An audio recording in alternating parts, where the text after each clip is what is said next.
Hello दोस्तों, आप सभी का स्वागत है आपके अपने परिवार द लॉजिकल साइंस में। मैं हूं आलोक सिंह आतिश और आज के इस वीडियो सेशन में हम लोग बात करने वाले हैं group D repeated science question series की। जी हाँ दोस्तों, ये हम लोग का नया वीडियो सीरीज़ होगा जो ग्रुप डी एग्ज़ाम के लिए होगा। और इस वीडियो सीरीज़ के अंतर्गत हम लोग वैसे प्रश्नों को डिस्कस करेंगे जो आपके ग्रुप डी 2018 एग्ज़ाम में अलग अलग शिफ्ट में रिपीट किए गए थे। जी हाँ दोस्तों, आपके ग्रुप डी 2018 एग्ज़ाम में साइंस से कुछ ऐसे भी प्रश्न पूछे गए थे जो एक ही प्रकार के प्रश्न को अलग अलग शिफ्ट में रिपीट किया गया था और हम लोग इस सेशन के अंतर्गत उन्हीं सारे क्वेश्चन को डिस्कस करेंगे। ऐसा इसलिए ताकि आप क्वेश्चन के नेचर को, प्रकृति को समझ पाओ और क्वेश्चन जो रिपीट हो रहे हैं उसको आप एक बार अच्छे से कर लो, ताकि अगर ये दोबारा रिपीट हो करके आपके सामने आए तो आप उसका जवाब आसानी से दे पाओ। और हाँ, आपकी जानकारी के लिए मैं बता दूं, अगर आप चाहते हैं कि इन सारे रिपीटेड साइंस क्वेश्चन का आपको पीडीएफ मिले तो आप हमारे टेलीग्राम ग्रुप में ज्वाइन कर सकते हैं, जिसका लिंक मैंने नीचे डिस्क्रिप्शन में डाल दिया है। बहरहाल आइए बिना अपने समय को गंवाए हुए शुरू करते हैं आज के इस सेशन की और चलते हैं पहले क्वेश्चन की तरफ। आपका जो पहला क्वेश्चन है आज के इस सेशन का, क्वेश्चन नंबर 1, क्या पूछा जा रहा है आपसे पूछा जा रहा है कि दाब की अंतरराष्ट्रीय एसआई इकाई डैश है। आपका ऑप्शन है ओम, न्यूटन, डाइन, पास्कल। और ये आपका क्वेश्चन ग्रुप डी के 2 शिफ्ट में पूछा गया था। बड़ा ही आसान सा सवाल है। आपसे पूछा जा रहा है कि दाब का यानी कि प्रेशर का एसआई यूनिट क्या होगा। प्रेशर का एसआई यूनिट क्या होगा? आप सभी कहेंगे सर प्रेशर का एसआई यूनिट क्या होता है, तो पास्कल होता है। क्या होता है सर? पास्कल होता है। और इसी पास्कल को हम लोग शॉर्ट फॉर्म में पीए से रिप्रेजेंट करते हैं। आप में से बहुत सारे मित्र ऐसे होंगे जो कहेंगे कि सर दाब क्या होता है। तो भाई मेरे ध्यान में रखना कि हम लोग pressure equal to force by area पढ़ते हैं। क्या पढ़ते हैं सर? बल बटा क्षेत्रफल पढ़ते हैं। बल को हम लोग F से रिप्रेजेंट करते हैं और क्षेत्रफल को A से रिप्रेजेंट करते हैं। और क्या कहते हैं कि सर प्रति एकांक क्षेत्रफल पर लगने वाला बल क्या कहलाता है? दाब कहलाता है। आप इस चीज़ को हमेशा ध्यान में रखेंगे कि प्रति एकांक क्षेत्रफल पर जो बल लगता है उसी को क्या कहते हैं? हम लोग दाब कहते हैं। मेरे मित्र ध्यान में आप ये भी रखेंगे कि बल को हम लोग किस में मापते हैं सर? न्यूटन में। और एरिया के लिए हम लोग क्या यूनिट लिखते हैं सर? मीटर स्क्वायर लिखते हैं। तो ध्यान में रखेंगे कि न्यूटन पर मीटर स्क्वायर को ही हम लोग क्या कहते हैं सर? पास्कल कहते हैं। तो आपके एग्जाम में कभी कभी ये क्वेश्चन भी पूछ लिया जाता है कि 1 पास्कल इक्वल टू क्या? तो आप कहेंगे सर 1 न्यूटन पर मीटर स्क्वायर। मेरे मित्र ध्यान में रखेंगे कि दाब के बारे में इस रिलेशन को किसने बताया था? पास्कल ने बताया था। इसीलिए पास्कल के सम्मान में, रिस्पेक्ट में हम लोग दाब का एसआई यूनिट क्या लिखते हैं सर? पास्कल लिखते हैं। या आप ये भी ध्यान में रखेंगे कि 1 न्यूटन पर मीटर स्क्वायर को हम लोग क्या कहते हैं? पास्कल कहते हैं। मेरे मित्र आपके एग्जाम में कभी कभी ये भी पूछ लिया जाता है 1 एटीएम में कितना पास्कल होता है? एक वायुमंडलीय दाब में कितना पास्कल होता है? 1 एटमॉस्फेरिक प्रेशर कितने पास्कल के बराबर होती है? तो आप सभी ध्यान में रखेंगे कि सर 1 एटमॉस्फेरिक प्रेशर, इसको हम लोग वायुमंडलीय दाब कहते हैं। और आप सभी समझ रहे होंगे वायुमंडलीय दाब हम लोग किसको कहते हैं। तो सर वायुमंडल के द्वारा जो हम लोग पे दाब एग्जर्ट किया जाता है उसी को हम लोग वायुमंडलीय दाब कहते हैं। और 1 एटमॉस्फेयर इक्वल टू होता है 1.01 इंटू 10⁵ पास्कल। तो आप इस चीज़ को भी ध्यान में रखेंगे। तो आप सभी कहेंगे कि सर जो हमसे क्वेश्चन पूछा जा रहा था कि दाब की अंतर्राष्ट्रीय एसआई क्या होती है, एसआई इकाई क्या है, तो आप क्या कहेंगे? पास्कल। तो आपके इस क्वेश्चन का सही answer sir option number D हो जाएगा। मेरे मित्र आप सभी कहेंगे सर हमारे ऑप्शन में न्यूटन भी है। क्या है सर? न्यूटन भी है। आपको मालूम है कि न्यूटन किसका यूनिट होता है सर? बल का। कौन सा सर? एसआई यूनिट होता है बल का। क्या सर? न्यूटन। लेकिन अगर आपसे ये पूछ लिया जाए कि बल का सीजीएस यूनिट क्या होता है, तो आप सभी कहेंगे सर डाइन होता है। आप यहाँ पे एक और रिलेशन आप अपने एग्जाम के लिए याद कर सकते हैं। क्या? कि सर 1 न्यूटन इक्वल टू कितना होता है? तो 10⁵ डाइन होता है। 1 न्यूटन इक्वल टू कितना होता है सर? 10⁵ डाइन होता है। आप कहेंगे सर हमारे ऑप्शन में ओम भी दिया हुआ है।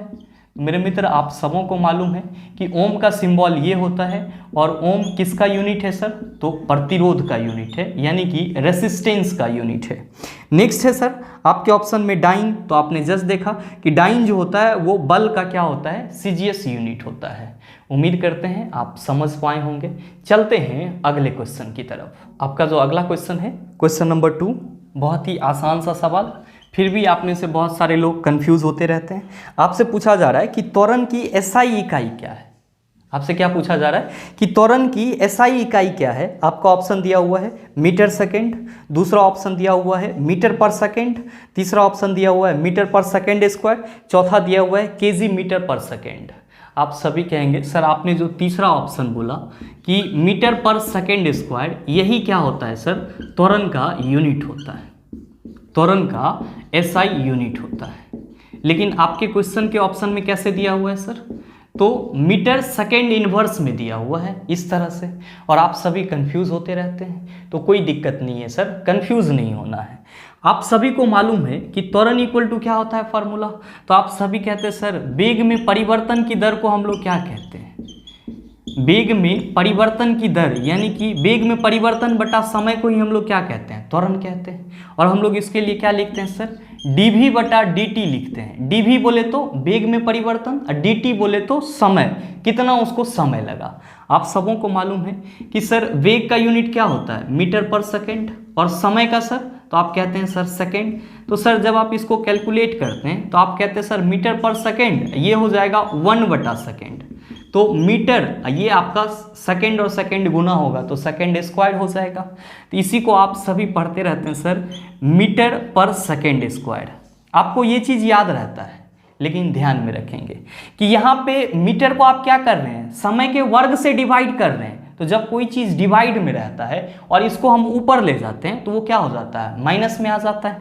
तो क्या मीटर पर सेकेंड स्क्वायर को हम ऐसे ना लिख सकते हैं? ऐसे ना लिख सकते हैं? बिल्कुल लिख सकते हैं सर। तो आप सभी इस चीज़ को हमेशा ध्यान में रखेंगे कि कोई भी चीज़ जो भाग में होती है उसको ऊपर ले जाएंगे तो वो क्या हो जाता है सर? उसका इन्वर्स हो जाता है, यानी कि उसमें माइनस लग जाता है। और इसको हम लोग क्या पढ़ते हैं सर? तो मीटर पर सेकेंड स्क्वायर ही पढ़ते हैं। और हम लोग लिखते कैसे हैं? तो सेकेंड के इन्वर्स में माइनस लगा देते हैं। इन्वर्स होगा तो माइनस लगेगा ही लगेगा। तो त्वरण का यूनिट क्या हो जाएगा सर? आपके ऑप्शन के अकॉर्डिंग आप सभी कहेंगे सर ऑप्शन नंबर सी हो जाएगा। मेरे मित्र ध्यान रखिएगा, आपके ऑप्शन में मीटर सेकेंड दिया हुआ है, तो सर इसका तो कोई मीनिंग ही नहीं निकल रहा है। इसका कोई मीनिंग ही नहीं निकल रहा है, क्योंकि मीटर है तो लंबाई या गुना समय। आप सोचिए कौन सा ऐसा फिजिकल राशि है? कोई है? नहीं है सर। नेक्स्ट है आपका मीटर सेकेंड इनवर्स। इसका मतलब ये हुआ सर कि ये मीटर बटा सेकेंड लिखा हुआ है। और आप सबों को मालूम है कि सर मीटर पर सेकेंड जो है वो किसका यूनिट होता है? तो स्पीड का होता है, वेलोसिटी का होता है, एवरेज स्पीड का होता है, एवरेज वेलोसिटी का होता है, यानी कि चाल का होता है, वेग का होता है, औसत चाल का होता है या औसत वेग का होता है। तो आप इस चीज़ को ध्यान में रखेंगे कि मीटर पर सेकेंड स्पीड, वेलोसिटी या फिर एवरेज स्पीड या एवरेज वेलोसिटी का यूनिट होता है। मीटर पर सेकेंड स्क्वायर त्वरण का होता है। चौथे ऑप्शन में केजी मीटर सेकेंड इनवर्स दिया हुआ है। इसका क्या मतलब होता है? बड़ा ही सिंपल सा लॉजिक है सर। केजी यानी कि हम लोग मास को मेजर करते हैं केजी में, यहाँ पे मीटर सेकेंड इनवर्स दिया हुआ है, यानी कि मास गुना मीटर बाई सेकेंड हो जाएगा। तो आप कहिएगा सर ये मास हो गया और ये मीटर बाई सेकेंड, अभी तो आपने बताया स्पीड हो गया या वेलोसिटी होगा, तो हम इसको यहाँ पे मीटर बाई सेकेंड को वेलोसिटी मान लेते हैं। तो एम गुना भी, यानी कि ये आपका क्या है सर? संवेग है, जिसको हम लोग पी से रिप्रेजेंट करते हैं। यानी कि जो आपका चौथा ऑप्शन है वो किसका यूनिट है सर? तो आप कहेंगे सर संवेग का यूनिट है, यानी कि मोमेंटम का ऐसा यूनिट है। मेरे मित्र उम्मीद करते हैं आप समझ पाए होंगे। चलते हैं अगले क्वेश्चन की तरफ। आपका जो अगला क्वेश्चन है क्वेश्चन नंबर 3, बड़ा ही आसान सा सवाल, कई दफ़ा आप लोग इसको याद किए होंगे।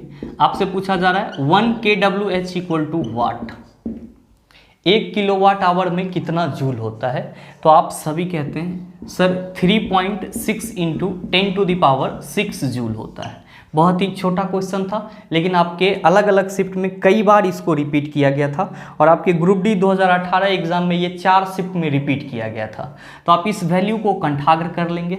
अगर ये चीज़ ना याद रहा तो आप सीधे समझेंगे सर कि यहाँ पे 1 kWh लिखा हुआ है, इसका मतलब ये हुआ किलोवाट आवर। तो 1 किलोवाट में सर कितना वाट होता है? आप कहेंगे सर 1000 वाट होता है। अच्छा, यहाँ पे आवर की बात करी जा रही है तो हम लोग इसको क्या करते हैं, सेकेंड में बदल लेते हैं। किस में बदल लेते हैं सर? सेकेंड में। तो आप कहते हैं सर 1 आवर में 60 मिनट होता है और 1 मिनट 60 सेकेंड के बराबर होता है। तो चलिए हम इसको ऐसे लिख देते हैं। क्या हम इसको ऐसे लिख सकते हैं? 1000 इंटू 60 और 60 को मल्टीप्लाई करेंगे तो आप 3600 लिख सकते हैं। आप कहेंगे सर इतना लिख रहे हैं, इससे बढ़िया 36 गुना आप 1 पर 5 जीरो रख सकते हैं। ये 5 जीरो आ गया सर।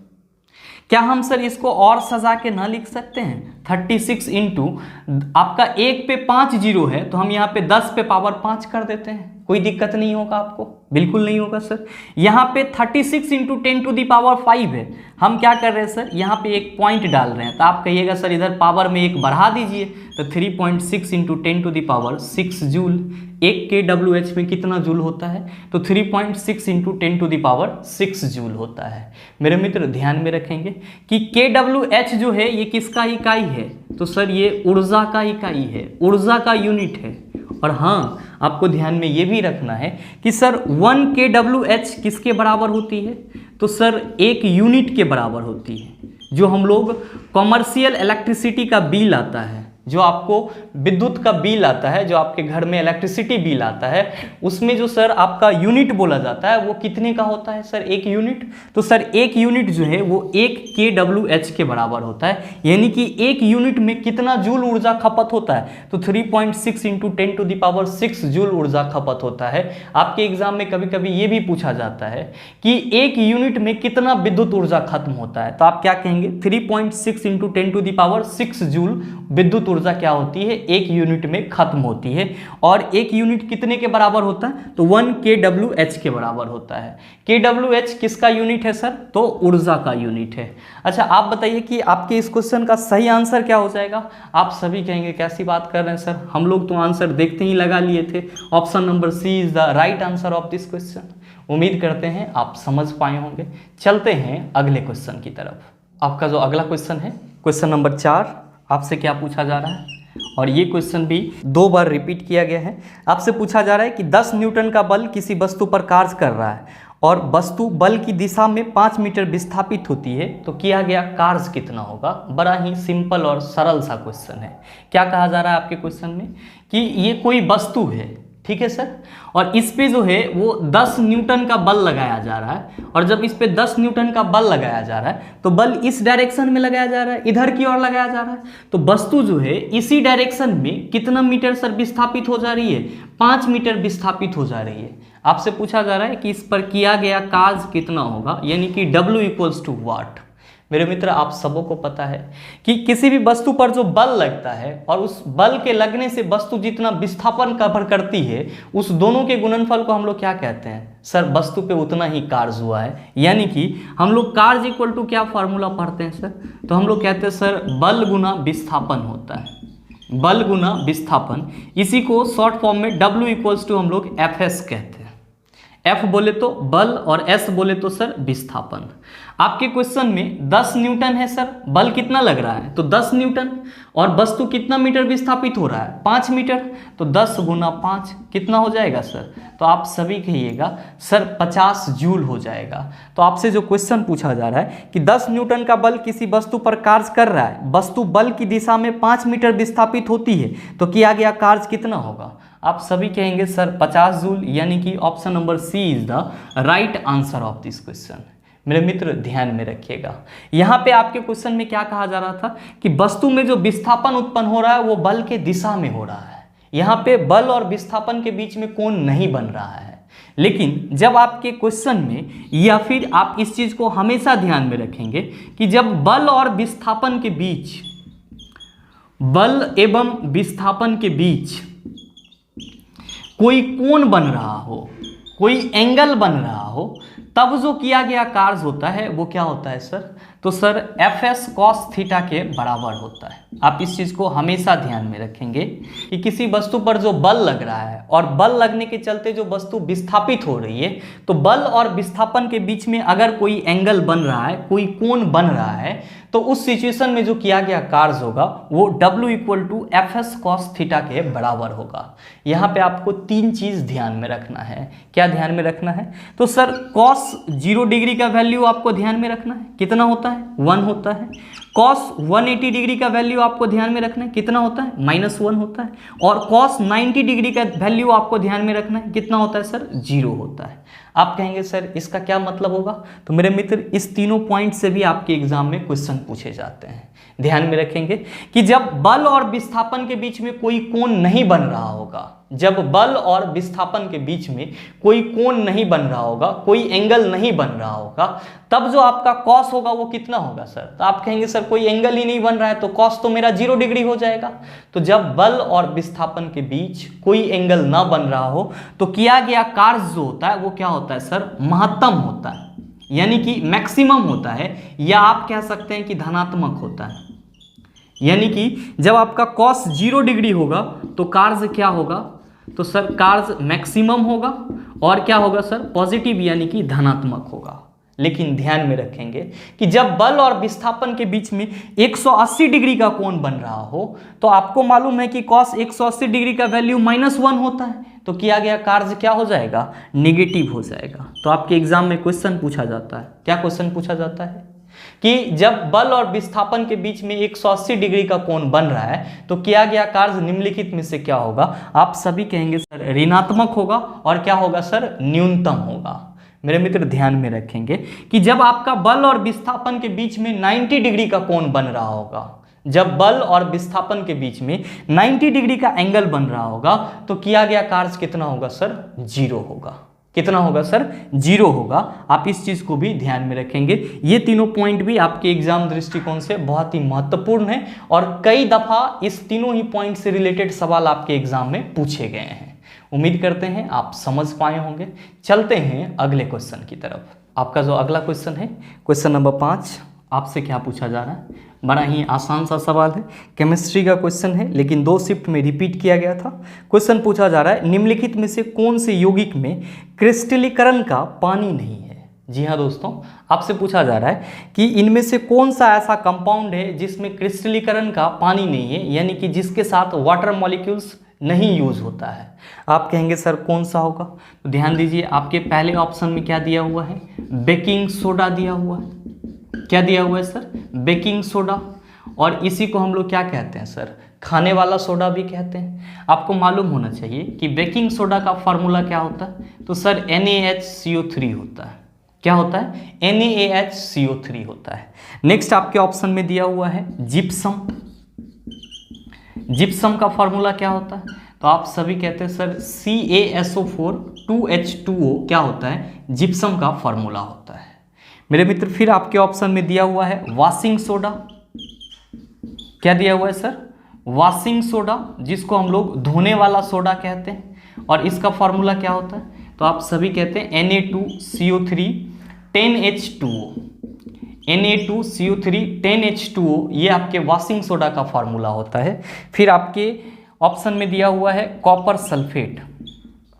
तो ध्यान में रखेंगे कि कॉपर सल्फेट का जो फार्मूला होता है वो होता है CuSO4XH2O। CuSO4XH2O। ऐसा इसीलिए क्योंकि ये जो X है, यानी कि यहाँ पे जो पानी का मॉलिक्यूल्स है वो हमारे ज़रूरत के हिसाब से लगता है, और जो आपको सबसे कॉमन कॉपर सल्फेट मिलेगा वो ब्लू विट्रॉल के रूप में मिलता है, जिसको हम लोग पेंटाहाइड्रेट कहते हैं। यानी कि जो CuSO4 5H2O होता है सर, ये आपका कॉपर सल्फेट का सबसे कॉमन यौगिक माना जाता है, जिसको हम लोग क्या कहते हैं, ब्लू विट्रॉल कहते हैं। और आपके NTPC एग्जाम में ये क्वेश्चन पूछा गया था कि निम्नलिखित में से ब्लू विट्रॉल का रासायनिक फार्मूला क्या होता है। आप कहेंगे CuSO4 5H2O। आपसे अभी क्या क्वेश्चन पूछा जा रहा है कि निम्नलिखित में से कौन से यौगिकों में क्रिस्टलीकरण का पानी नहीं है। आप क्या देख रहे हैं सर चारों कंपाउंड में कि सर बेकिंग सोडा का फॉर्मूला NaHCO3 है, जिप्सम का CaSO4 2H2O है, यानी कि जिप्सम में क्रिस्टलीकरण का पानी है, वाटर मॉलिक्यूल्स है। वॉशिंग सोडा का फॉर्मूला Na2CO3 10H2O है, यानी कि वॉशिंग सोडा में भी आपका क्रिस्टलीकरण का पानी है, वाटर के मॉलिक्यूल्स हैं। कॉपर सल्फेट में आप कह रहे हैं सर कि इसका ओरिजिनल फार्मूला CuSO4 XH2O होता है और इसका सबसे कॉमन फॉर्म जो आपको देखने को मिलता है वो ब्लू विट्रॉल के रूप में मिलता है, यानी कि कॉपर सल्फेट के मॉलिक्यूल्स में भी जो इसके कॉमन फॉर्म है उसमें भी सर पानी के मॉलिक्यूल्स हैं, जबकि बेकिंग सोडा में सर पानी के मॉलिक्यूल्स नहीं हैं। तो आपके इस क्वेश्चन का सही आंसर क्या हो जाएगा? आप सभी कहेंगे sir baking soda is the right answer of this question. क्यों? क्योंकि इसमें क्रिस्टलीकरण के लिए पानी का अणु नहीं है। तो आपके इस क्वेश्चन का सही आंसर क्या हो जाएगा? आप सभी कहेंगे sir option number A is the right answer of this question. आइए चलते हैं अगले क्वेश्चन की तरफ। आपका जो अगला क्वेश्चन है क्वेश्चन नंबर 6, आपसे क्या पूछा जा रहा है? आपसे पूछा जा रहा है डैश जंतुओं का सबसे बड़ा समूह है। आपका ऑप्शन है नेमाटोडा, आर्थ्रोपोडा, एनेलिडा और मोलस्का। और आपको बताना है कि इनमें से कौन सा जंतु का सबसे बड़ा फाइलम है या सबसे बड़ा समूह है। मेरे मित्र आप सभी ध्यान में रखिएगा कि जंतु का सबसे बड़ा फाइलम या समूह किसको बोला जाता है? फाइलम या समूह किसको बोला जाता है? तो आप सभी ध्यान में रखेंगे सर ऑर्थ्रोपोडा को बोला जाता है। किसको बोला जाता है सर? ऑर्थ्रोपोडा को बोला जाता है, या आप इसी को हिंदी में ऑर्थ्रोपोडा लिखते हैं। मेरे मित्र इसको सबसे बड़ा समूह इसलिए बोला जाता है क्योंकि एनिमल किंगडम में यानी कि जंतु जगत में लगभग 80% जीव ऐसे हैं, आपके एनिमल किंगडम में जंतु जगत में 80% प्रजाति ऐसे हैं, 80% जीव ऐसे हैं जो किससे बिलोंग करते हैं सर? ऑर्थ्रोपोडा से बिलोंग करते हैं। इसीलिए ऑर्थ्रोपोडा को जंतु का सबसे बड़ा फाइलम या समूह बोला जाता है। तो आपके इस क्वेश्चन का सही आंसर क्या होगा? आप सभी कहेंगे sir option number B is the right answer of this question. मेरे मित्र ध्यान में रखेंगे आपके एग्जाम में ऑर्थ्रोपोडा से संबंधित एक और क्वेश्चन पूछा जाता है। आपसे पूछा जाता है कि तिलचट्टा निम्नलिखित में से किस जंतु समूह में आते हैं या किस जंतु फाइलम में आते हैं। तो मेरे मित्र आप सभी ध्यान में रखेंगे कि ऑर्थ्रोपोडा के अंतर्गत ही कौन आता है सर? तिलचट्टा आता है। ऑर्थ्रोपोडा के अंतर्गत ही कौन आता है सर? तिलचट्टा आता है। आप कहेंगे सर हमारे ऑप्शन में नेमाटोडा है, तो सर ये भी क्या जंतु के फाइलम है? ऑब्वियसली सर नेमाटोडा को ही हम लोग एस्के हेलमेंथिस कहते हैं। नेमाटोडा को ही हम लोग क्या कहते हैं सर? एस्के हेलमेंथिस कहते हैं। और ध्यान में रखेंगे सर कि नेमाटोडा या एस्के हेलमेंथिस के अंतर्गत कौन आता है? तो जो आप लोग याद करते रहते हैं कि गोल कृमि जो होता है वो किसके अंतर्गत आता है? तो आप सभी पढ़ते रहते हैं नेमाटोडा के अंतर्गत आता है। नेमाटोडा का दूसरा नाम क्या है सर? तो एस्के हेलमेंथिस है। इसके अंतर्गत कौन सा जीव आता है? तो जो आपका गोल कृमि होता है वो आता है। आप कहेंगे सर हमारे ऑप्शन में एनेलिडा है। तो मेरे मित्र इसका बहुत ही पॉपुलर एग्जाम्पल है और आपके कई एग्जाम में ये चीज़ पूछा गया है कि केचुआ निम्नलिखित में से किस फाइलम में आते हैं। तो आप सभी ध्यान में रखेंगे एनेलिडा के अंतर्गत कौन आता है सर? केचुआ आता है। आप कहेंगे सर हमारे ऑप्शन में मोलस्का भी है, तो मोलस्का के अंतर्गत कौन आता है? तो आप सभी से बड़ा ही पॉपुलर सवाल पूछा जाता है कि घोंघा निम्नलिखित में से किस फाइलम के अंतर्गत आते हैं। तो आप सभी ध्यान में रखेंगे मोलस्का के अंतर्गत कौन आता है सर? घोंघा आता है। उम्मीद करते हैं आप समझ पाए होंगे। चलते हैं अगले क्वेश्चन की तरफ। आपका जो अगला क्वेश्चन है क्वेश्चन नंबर 7, आपसे क्या पूछा जा रहा है? बड़ा ही आसान सा सवाल है ये भी। आपसे पूछा जा रहा है डैश पौधों में कोशिका वृद्धि और कोशिका विभेदीकरण को बढ़ावा देता है। आपका ऑप्शन है साइटोकाइनिन्स, एब्सिसिक अम्ल, जिब्रेलिन, ऑक्सिन। और आपको बताना है कि इनमें से कौन सा ऐसा हार्मोन है जो पौधे में कोशिका वृद्धि और कोशिका विभेदीकरण को बढ़ावा देता है। मेरे मित्र आप सभी ध्यान में रखेंगे कि पौधे में कोशिका वृद्धि और कोशिका विभेदीकरण यानी कि सेल डिवीजन के लिए मुख्य रूप से रिस्पॉन्सिबल कौन होता है सर? साइटोकाइनिन होता है। साइटोकाइनिन होता है। तो आपसे जो क्वेश्चन पूछा जा रहा है कि डैश पौधों में कोशिका वृद्धि और कोशिका विभेदीकरण को बढ़ावा देता है, तो आप सभी कहेंगे सर साइटोकाइनिन बढ़ावा देता है। तो आपके इस क्वेश्चन का सही answer sir option number A हो जाएगा। मेरे मित्र आप सभी कहेंगे कि सर ये जो साइटोकाइनिन है या जो हमारे ऑप्शन में जिबरेलिन है या फिर हमारे ऑप्शन में जो ऑक्सीन है, जो आपके ऑप्शन में ऑक्सीन है, या फिर जो आपका एब्सिसिक अम्ल है, एब्सिसिक अम्ल है, ये सब क्या है? तो मेरे मित्र आप सभी हमेशा ध्यान में रखेंगे कि ये सब के सब पादप हार्मोन हैं। ये सब के सब क्या है सर? पादप हार्मोन। और ध्यान में रखना है सर आपको ये भी कि पादप हार्मोन को हम लोग क्या बोलते हैं? तो सर फाइटो हार्मोन बोलते हैं। क्या बोलते हैं सर? फाइटो हार्मोन बोलते हैं। तो आपके एग्जाम में ये क्वेश्चन भी पूछा जाता है कि निम्नलिखित में से पादप हार्मोन जाना जाता है, तो आप कहेंगे फाइटो हार्मोन के नाम से जाना जाता है। आप सबों के मन में सवाल उठ रहा होगा कि क्या सर पादप हार्मोन 4 ही प्रकार के होते हैं? जी नहीं सर, पादप हार्मोन 5 प्रकार के होते हैं। 4 तो आपका यहाँ पे लिखा हुआ है ही, एक आप एथिलीन भी लिख लीजिएगा। सर ये भी क्या है? पादप हार्मोन है। तो आप ये कह सकते हैं कि सर पादप हार्मोन 5 प्रकार के होते हैं। कौन कौन सा? साइटोकाइनिन, जिबरेलिन, ऑक्सीन, एब्सिसिक अम्ल। इसी को हम लोग ABA कहते हैं शॉर्ट फॉर्म में, या ABA इसका मतलब हुआ एब्सिसिक एसिड। और नेक्स्ट है आपका एथिलीन। आप कहेंगे सर इस हार्मोन का यूज़ क्या होता है? तो साइटोकाइनिन का जो यूज़ है सर वो कोशिकाओं की वृद्धि और कोशिका विभेदीकरण यानी कि कोशिका विभाजन में किया जाता है पौधों के द्वारा। जिबरेलिन का उपयोग बीज को अंकुरित करने के लिए किया जाता है, बीज अंकुरित करने के लिए किया जाता है। और ऑक्सीन का उपयोग पादपों में वृद्धि के लिए किया जाता है, पादपों में वृद्धि के लिए। और इसी को हम लोग क्या कहते हैं सर? वृद्धि हार्मोन भी कहते हैं। और जो आपका एब्सिसिक अम्ल है सर, पत्ती वगैरह जो गिरता है वो किसके चलते गिरता है सर? पत्ती का गिरना किसके चलते होता है सर? एब्सिसिक अम्ल यानी कि एब्सिसिक एसिड के चलते होता है। नेक्स्ट है सर एथिलीन। तो ये फलों के पकने के लिए रिस्पॉन्सिबल होता है।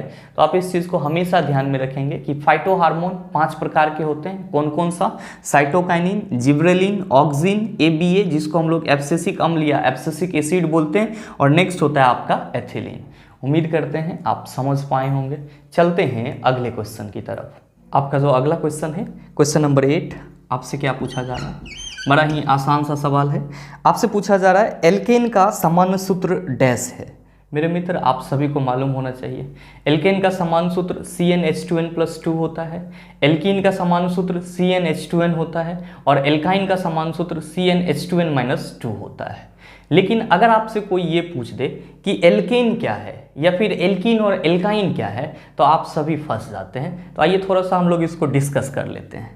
आप सभी को मालूम होना चाहिए कि कार्बन और हाइड्रोजन के जो यौगिक होते हैं, यानी कि ऐसे यौगिक जो कार्बन और हाइड्रोजन से मिलकर के बने होते हैं, उसको हम लोग क्या कहते हैं? तो सर उसको हम लोग हाइड्रोकार्बन कहते हैं।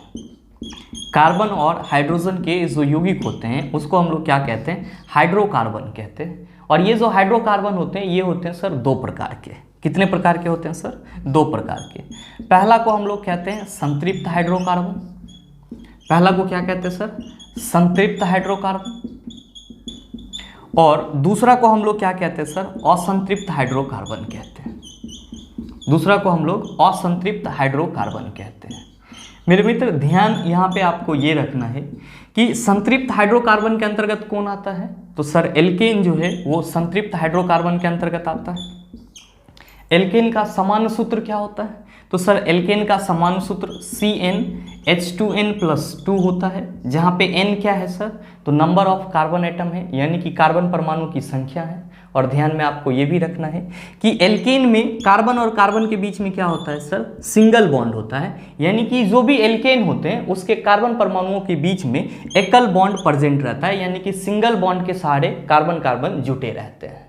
आप कहेंगे चलो ये तो ठीक है, असंतृप्त हाइड्रोकार्बन कौन कौन से होंगे? तो ध्यान में रखेंगे कि असंतृप्त हाइड्रोकार्बन 2 प्रकार के होते हैं। पहला होता है एल्कीन, जिसका जनरल फार्मूला होता है सर CnH2n। आप इस चीज़ को हमेशा ध्यान में रखेंगे कि एल्कीन जो है वो असंतृप्त हाइड्रोकार्बन है और इसका जनरल फार्मूला क्या होता है, CnH2n होता है। यहाँ भी n का मतलब क्या होगा sir, number of carbon atom होंगे। मेरे मित्र ध्यान यहाँ पे ये भी रखना है आपको कि एल्कीन में कार्बन और कार्बन के जो परमाणु होंगे वो आपस में डबल बॉन्ड से जुड़े होंगे। एल्कीन में कार्बन और कार्बन के जो परमाणु होंगे वो क्या होंगे सर, आपस में डबल बॉन्ड से जुड़े होंगे। जबकि जो आपका एल्काइन होता है, जो एल्काइन होता है उसमें कार्बन और कार्बन के बीच में क्या होता है सर, ट्रिपल बॉन्ड होता है। तो आप इस बॉन्ड की संख्या को भी ध्यान में रखेंगे कि एल्केन में कार्बन और कार्बन सिंगल बॉन्ड के सहारे जुड़े रहते हैं और एल्कीन में कार्बन और कार्बन डबल बॉन्ड के सहारे जुड़े हुए रहते हैं और एल्काइन में कार्बन और कार्बन ट्रिपल बॉन्ड के सहारे जुड़े हुए रहते हैं। आप कहेंगे सर एल्काइन का सामान्य सूत्र क्या होगा, जनरल फार्मूला क्या होगा, तो आप सभी ध्यान में रखेंगे कि सर एल्काइन का जनरल फार्मूला CnH2n-2 होता है। एल्काइन का जनरल फार्मूला क्या होता है सर, CnH2n-2 होता है।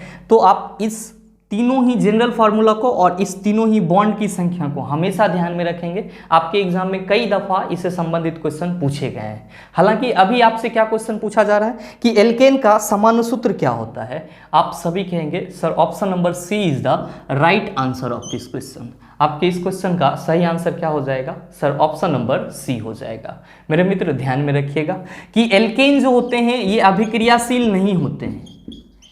एल्केन जो होते हैं ये अभिक्रियाशील नहीं होते हैं, यानी कि ये रिएक्ट नहीं करते हैं, रिएक्शन में पार्टिसिपेट नहीं करते हैं। जबकि आपका जो असंतृप्त हाइड्रोकार्बन एल्कीन और एल्काइन है ये क्या होते हैं सर, अभिक्रियाशील होते हैं, यानी कि रिएक्टिव होते हैं, ये अभिक्रिया में भाग लेते हैं। इस चीज़ को भी आप ध्यान में रखिएगा। उम्मीद करते हैं समझ पाए होंगे। चलते हैं अगले क्वेश्चन की तरफ।